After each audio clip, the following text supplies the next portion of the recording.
What's up, people? Just wanted to have a video here for Math 8 to summarize week 1 and talking specifically about how we transform or move different shapes. We're going to talk about 3 specific transformations and then a couple of the other key terms that we're going to use throughout this unit as well.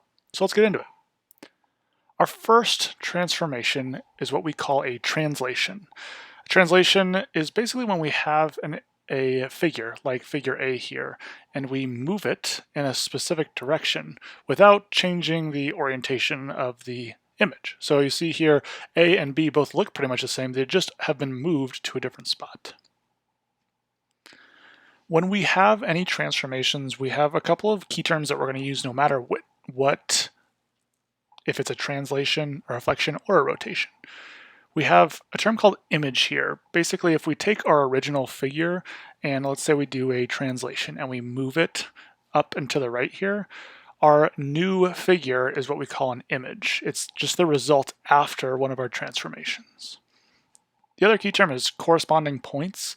If we have something that's corresponding a couple of different things. If we're looking at, let's say, triangle ABC right here, and if we kind of change the sizing and everything and make it into triangle D, E, and F, well, corresponding points are going to be like the top left point here, A, is a corresponding point to point D because they're still in the top left and they kind of match up between the two triangles.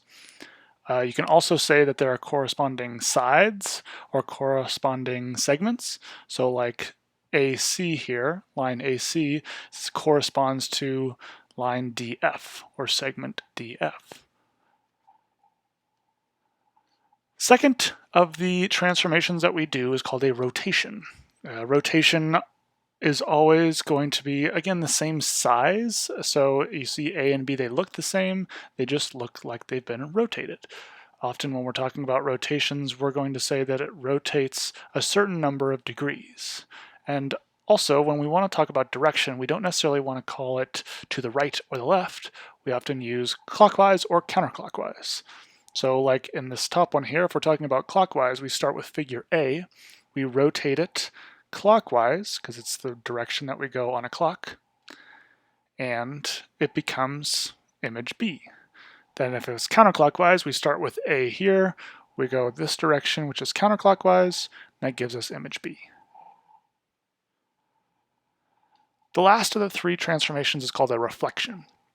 A reflection is always across some line, and basically it's like a mirror image. So if we were to imagine that this was on a piece of paper and line L is where we folded it, and when we folded this piece of paper, A and B would line up perfectly. The other thing is, again, the shape and the size don't change. All that's happening is it's being reflected over this line. So a couple things about the different transformations, specifically with translations.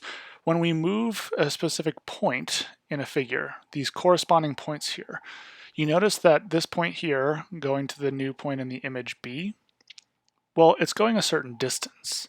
Each of the different points on our original figure are going the exact same distance, and that is where they end up on our image for any translation.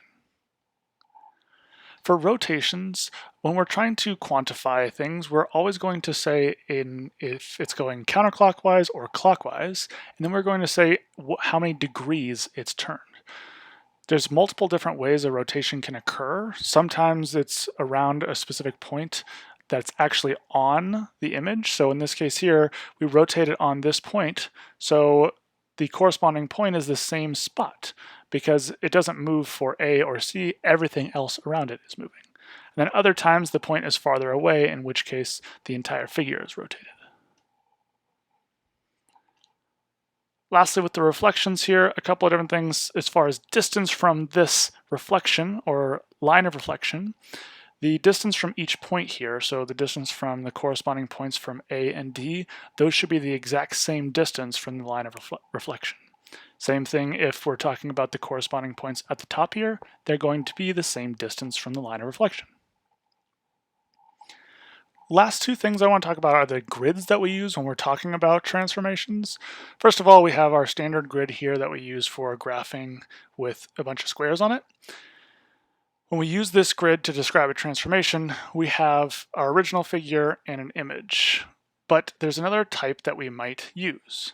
The reason we would use this one here is because then we can count the direction and the amount that points move. So in this case here, if it's translated down 4 units, or translated to the right 4 units and down 3 units, that would give us our image. We can actually count 1, 2, 3 down and 1, 2, 3, 4 over. And that is why we use this grid here. There's another type of grid that's helpful for when we're doing transformations. It's called an isometric grid. The reason that this is helpful is because often in rotations, we can see the amount of degrees that it's being rotated because each of these triangles have 60 degrees in each of their angles. So if it's being rotated a certain amount, this is more helpful for telling us how many degrees it's been rotated. That's it for the summary of Math 8 for the first week. If you have any questions about any of this stuff, feel free to reach out. Otherwise, have a good day and I'll talk to you all soon.